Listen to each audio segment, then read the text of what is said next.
Thousands of doctors' representative exposes the CV-19 scam at the Berlin demonstration last weekend.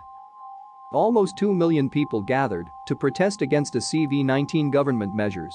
Robert F. Kennedy, the nephew of the John F. Kennedy, and the representative of thousands of doctors, professors, and lawyers, claimed clearly that CV-19 is a global scam organized by an international crime organization.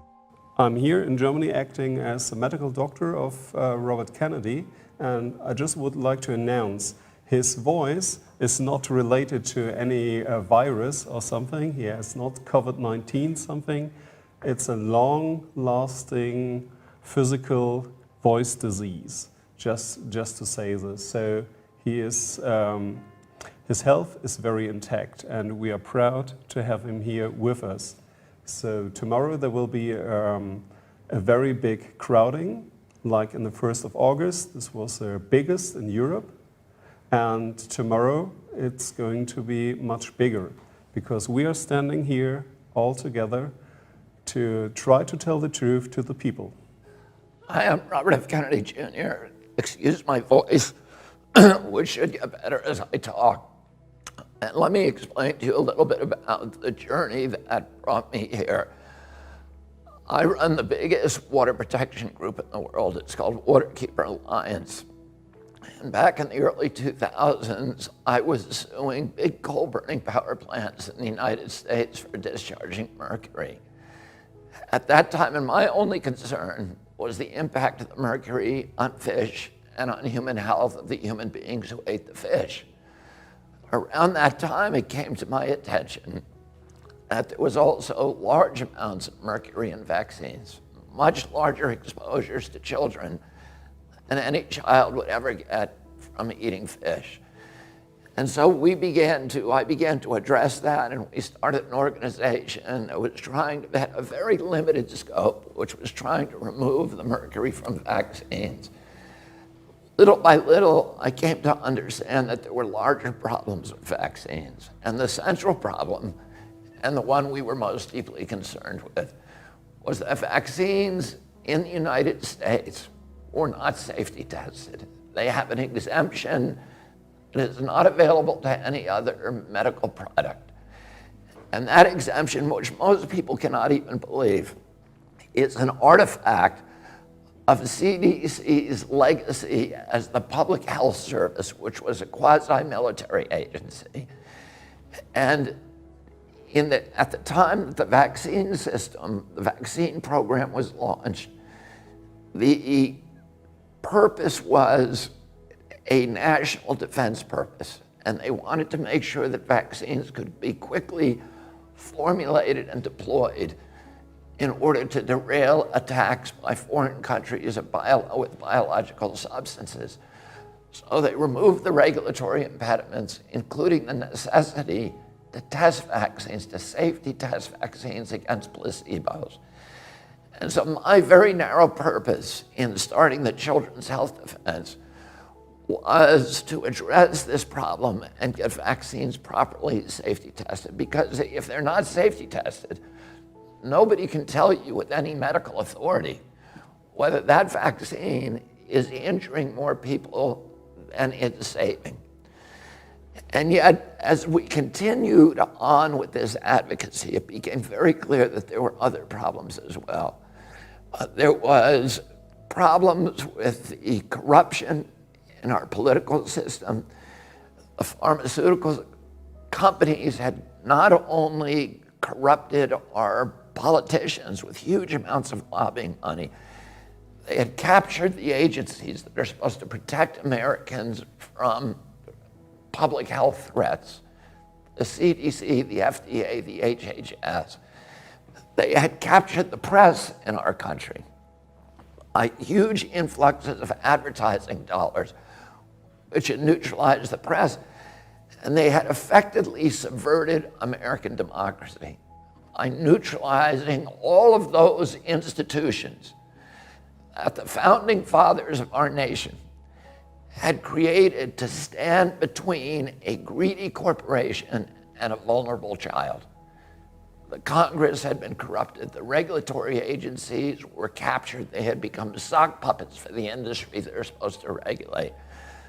the press had been sidelined, and worst of all, they had passed a law in our country in 1986 that gave pharmaceutical companies complete immunity from liability. So there was no incentive for any of those companies to make vaccines safe. And little by little, we recognized that this was not just an American issue. This was a global issue. The connection that had taken me so long to formulate between toxics in our environment, the capture of our agencies and our political structures by those powerful companies. Pharmaceutical companies were the most powerful, more powerful than oil, more powerful than the chemical industry, and a greater threat not only to our children's health, to all the institutions of democracy, not in the United States, but all around the globe. We recognize that the pharmaceutical industry is operating and capturing politicians and running governments in every nation on the globe. And if we win this battle just in one nation, the United States, we're still going to lose it globally. So we need people of goodwill, people who have courage, people who have a nonconformist way of thinking, who understand that we are being lied to, that the entire political structure today is saturated in pharmaceutical propaganda. And we have watched over the past few years something that is extraordinary. We are at an inflection point, I believe, in human history. The largest and most critical inflection point that humanity has ever encountered. For many years, totalitarian and authoritarian states have used the power of fear to engineer compliance in populations.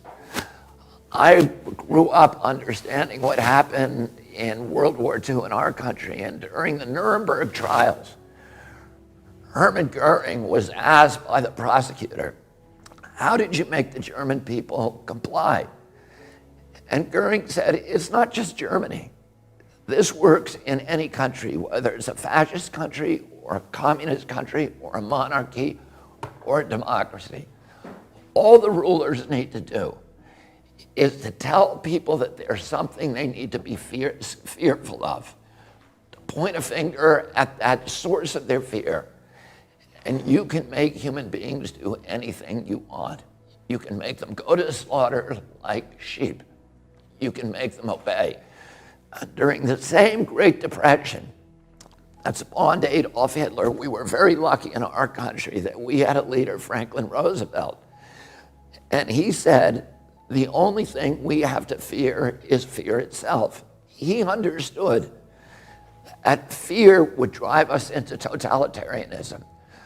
Well, the biosecurity agenda that people like Bill Gates and Anthony Fauci and Davos and all of these people who are running now the global economy, they have understood for years that they have a power that no totalitarian government has ever had available to it, which is the biosecurity. You know, in Hitler could point at the Jews and say, those are the big threat. We need to be frightened of them. And you guys, everybody else needs to obey so that we can fight them off. Other countries were scared of the Bolsheviks. In the United States, you know, our demagogues point to the Mexicans or dark-skinned people and say we need to be scared of them, or terrorists. And, you know, all of those things get us to voluntarily give up, relinquish our human rights, our civil rights, and walk like sheep into the abattoir. But now they have a source of fear that is the most pervasive and all-encompassing power that they've ever had, which is the fear of pandemics. Governments love pandemics the same way that they love wars, because it gives them power, it gives them control, and it gives them the capacity to impose obedience on human beings. And today we have an inflection of new technologies that give governments the capacity to impose controls on populations that have never been imagined before in human history by any tyrant in history. We have 5G, which has created a surveillance state. 5G is not here for your benefit. It's not here so that it's going to make your life better because you can download your video game in 6 seconds rather than 29. The only reason for 5G is because it allows these big data companies run by Bill Gates and Mark Zuckerberg and Jeffrey Bezos to harvest our data, to listen to your conversations on your cell phone. They've always been able to do that, but there was no way for them to transport that data, to subject it to analytics, and then to monetize it and to sell it. Bill Gates today is building a city in Arizona, 80,000 people, with a data center that will be able to take all of this new data, the data on your Alexis in your home. You think that Alexis is working for you? Alexis isn't working for you. She's spying on you. Your cell phone is spying on you. They have biometric facial recognition systems, your GPS. All the satellites that Bill Gates brags that his satellites will be able to monitor every square inch of the planet 24 hours a day. They're going to know, and then they have another innovation, which is digital currency. And once they have digitalized our currency and gotten rid of the cash economy, they have absolute control over us because they'll be able to tax every transaction. The banks will be able to cash in on every transfer of wealth, every transaction, no matter how minuscule, no matter how small. But also they'll be able to enforce obedience, because if you're disobedient, they'll be able to shut down your bank account and starve you, and you'll have no access to cash. And many people argue that this pandemic was a plandemic, that it was planned from the outset, that it's part of a sinister scheme. I can't tell you the answer to that. I don't have enough evidence. A lot of it feels very planned to me, but I don't know. I will tell you this.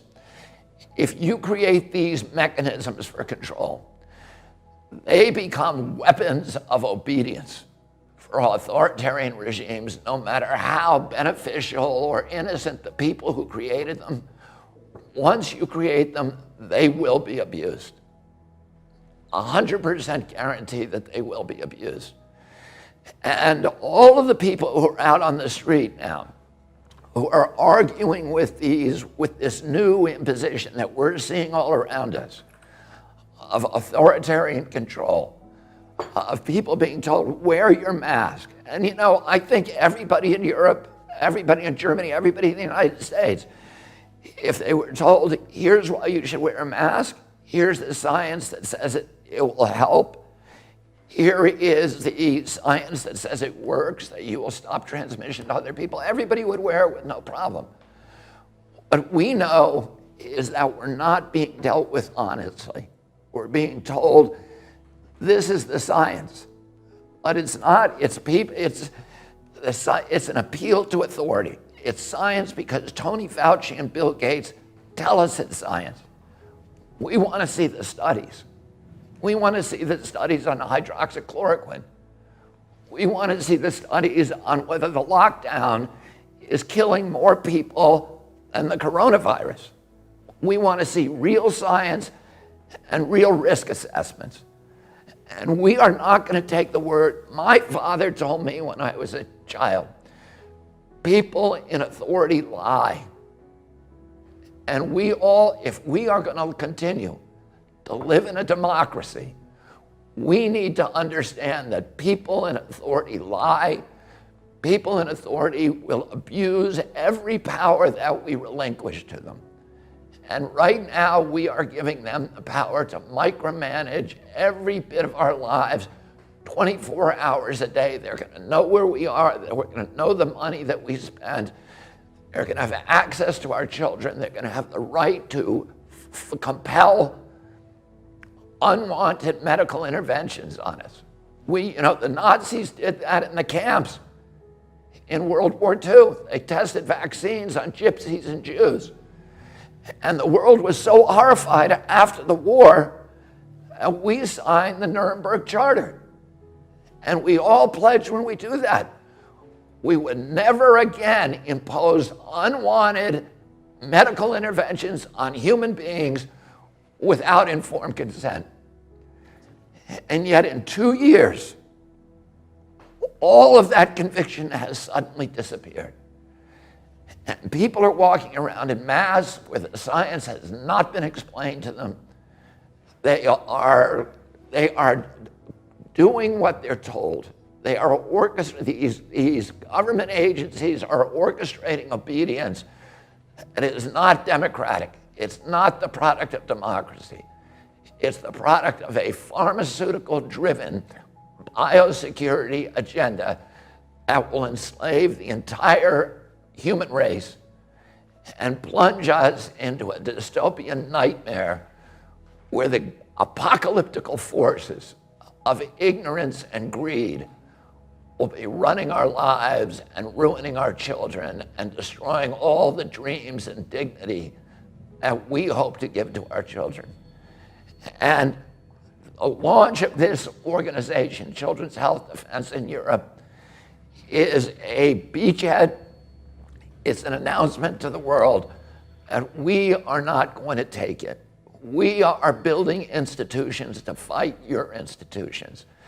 And you have global institutions, and we now have a global institution. And we are going to be out tomorrow with the biggest crowd in German history, and they're all going to be saying peacefully the same thing. We are not going to let you take our democracy away. We are not going to let you take our health away. We are not going to let you take our freedoms away. We are not going to let you take our children away.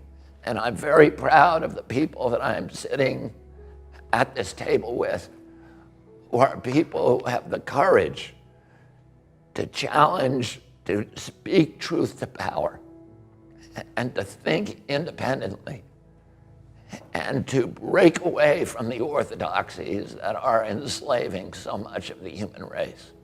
Thank you.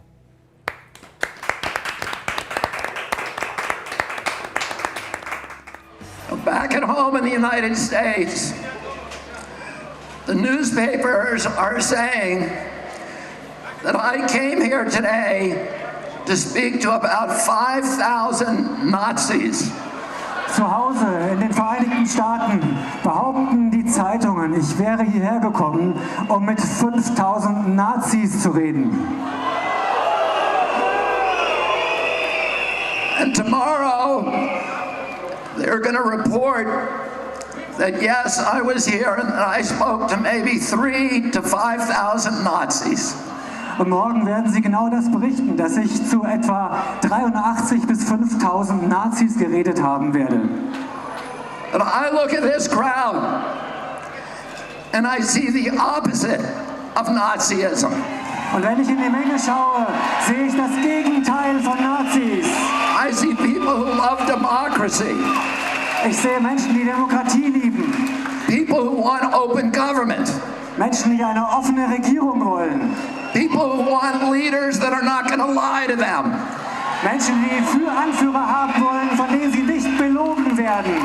People who are not leaders who will not make up arbitrary rules and regulations to orchestrate obedience of the population. Wir wollen keine Anführer, die wahllos irgendwelche Regelungen erlassen, um unsere Demut, um unsere Unterwürfigkeit zu erwirken. We want health officials who don't have financial entanglements with the pharmaceutical industry, who are working for us and not Big Pharma. Wir wollen Anführer, die keine Verbindungen mit der Pharmaindustrie haben, die für uns arbeiten und nicht für die Pharmalobby. We want officials who care about our children's health and not about pharmaceutical profits or government control. Wir wollen Politiker, die sich um die Gesundheit unserer Kinder kümmern und nicht um den Profit der Pharmalobby und ihren eigenen Profit. I look at this crowd, I see all the flags of Europe. I see people of every color. I see people from every nation, every religion, all caring about human dignity, about children's health, about political freedom. This is the opposite of Nazism. Wenn ich in die Menge schaue, sehe ich Flaggen aus aller Herren Länder hier in Europa. Ich sehe Menschen aus allen Nationen, mit allen Hautfarben, von allen Religionen. Ich sehe Menschen, die sich um Menschlichkeit kümmern, die hier sind, wegen der Gesundheit ihrer Kinder und wegen Freiheit und Demokratie. Oh, governments love pandemics. Regierungen lieben Pandemien. They love pandemics for the same reason they love war. Und die lieben sie aus den gleichen Gründen, wie sie den Krieg lieben. Because it gives them the ability to impose controls on the population that the population would otherwise never accept. Weil es sie in die Lage versetzt, Kontrollmechanismen zu installieren, die wir sonst niemals akzeptieren würden. To create institutions and mechanisms for orchestrating and imposing obedience. Das sind Institutionen und Mechanismen, die unsere Unterwürfigkeit erfordern. Now I'll tell you something. It's a mystery to me that all of these big important people like Bill Gates and Tony Fauci have been planning and thinking about this pandemic for decades. Planning it so that we would all be safe when the pandemic finally came. And yet, now that it's here, they don't seem to know what they're talking about. Und wir wissen mittlerweile, dass Leute wie Bill Gates und Anthony Fauci diese Pandemie seit Jahrzehnten geplant haben, die sie jetzt über uns gebracht haben. Und wir wissen inzwischen, dass sie nicht mal erklären können, was die Pandemie sein soll. They seem to be making it up as they go along. They're inventing numbers. They cannot tell you what the case fatality rate for COVID is. That's basic. They cannot give us a PCR test that actually works. They have to change the definition of COVID on the death certificates constantly to make it look more and more dangerous. The one thing that they're good at is pumping up fear. Die denken sich alles nur aus, sie erfinden Zahlen. Sie erfinden Zahlen zur Pandemie, damit wir in die Angst kommen. Sie erfinden diese Zahlen, die wir in der Zeitung lesen, im Fernsehen sehen. Und wenn wir die Zahlen sehen, bekommen wir einfach nur in die Angst. 75 years ago, Hermann Goering testified at the Nuremberg trials. And he was asked, how did you make the German people go along with all this? And he said, it's an easy thing. It's not anything to do with Nazism. It has to do with human nature. You can do this in a Nazi regime. You can do it in a socialist regime. You can do it in a communist regime. You can do it in a monarchy and a democracy. The only thing a government needs to make people into slaves is fear. And if you can figure out something to make them scared, you can get them to do anything that you want. Hermann Göring hat zum Ende des Krieges gesagt, es hat nichts mit Nazitum zu tun, dass man die Menschen, er wurde gefragt, warum haben die Menschen das gemacht in Deutschland? Er hat gesagt, es hat mit Nazitum nichts zu tun. Das kann man im Sozialismus machen, im Kommunismus machen, in Monarchien machen, in Demokratien machen. Es ist die menschliche Natur. Wir müssen die Menschen nur in die Angst bringen und dann folgen sie uns. Almost 50 years ago, my uncle John Kennedy came to this city. Vor 50 Jahren kam John F. Kennedy hier nach Berlin. He came here to Berlin because Berlin was the front line against global totalitarianism. Er kam nach Berlin, denn das war die Front gegen den Totalitarismus. And today again, Berlin is the front line against global totalitarianism. Und es ist heute ganz genauso. Berlin ist die Front gegen Totalitarismus. My uncle came here. He proudly said to the people of Germany, ich bin ein Berliner. Und er hat stolz gesagt. And today, all of us who are here today can proudly say once again, ich bin ein Berliner. Und wir alle heute können stolz sagen, ich bin ein Berliner. Because you are the front line against totalitarianism. Und wir sind wieder die Front gegen Totalitarismus. I'm going to say one more thing. Ich möchte noch eine Sache sagen. They haven't done a very good job about protecting public health. Sie haben keinen guten Job gemacht, die Gesundheit des Volkes zu schützen. But they've done a very good job at using the quarantine to bring 5G into all of our communities. Aber sie haben die Quarantäne genutzt, um 5G hier in unsere Gemeinden zu bringen. And to shift us all, to begin the process of shifting us all to a digital currency, which is the beginning of slavery. Und sie haben den Anfang geschaffen für eine digitale Währung. Und das ist der Beginn der Sklaverei. Because if they control your bank account, they control your behavior. Und diese Kontrolle, sie können uns nicht in unserem Verhalten beeinflussen. And we all see these advertisements on television saying 5G is coming to your community. It's going to be a great thing for all of you. It's going to change your lives. It's going to make all of your lives so much better. Und wir sehen, dass 5G überall hingebracht werden soll. Die Fernseher sind voll davon, die Anzeigen sind voll davon, die Werbung. Sie sagen uns, 5G macht unser Leben besser. And it's very convincing, I have to say. Because I look at those ads and I think, that's great. I can hardly wait till it gets here. Und die wollen einfach, dass wir dieses 5G einfach akzeptieren. And then, because I'm going to be able to download a video game in 6 seconds instead of 16 seconds. Und nur weil ich ein Videospiel dann in 6 Sekunden statt in 16 Sekunden runterladen kann.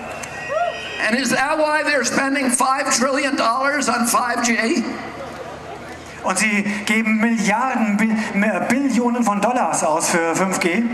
No.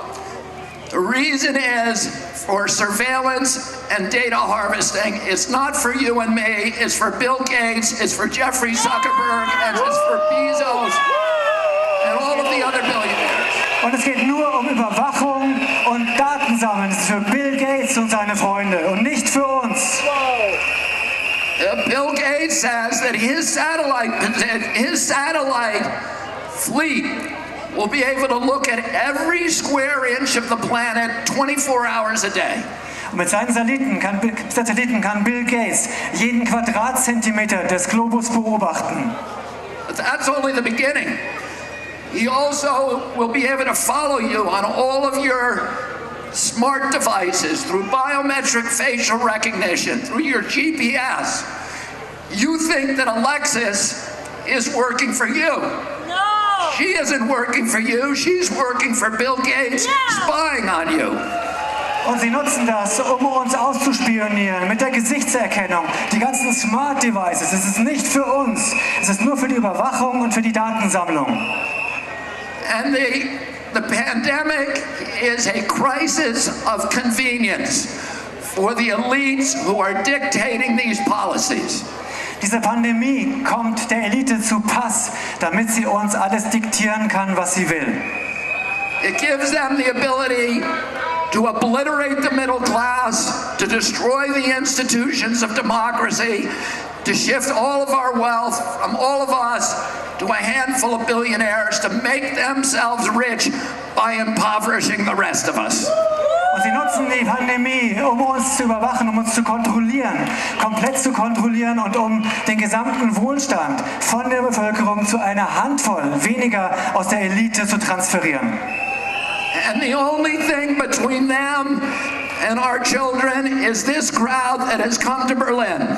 Und das Einzige zwischen denen und unseren Kindern ist diese Menge hier in Berlin. And we're telling them today, you are not going to take away our freedom. You are not going to poison our children. We are democracy back. Thank you all very much for fighting. Und wir sagen euch, wir rufen euch zu, ihr bekommt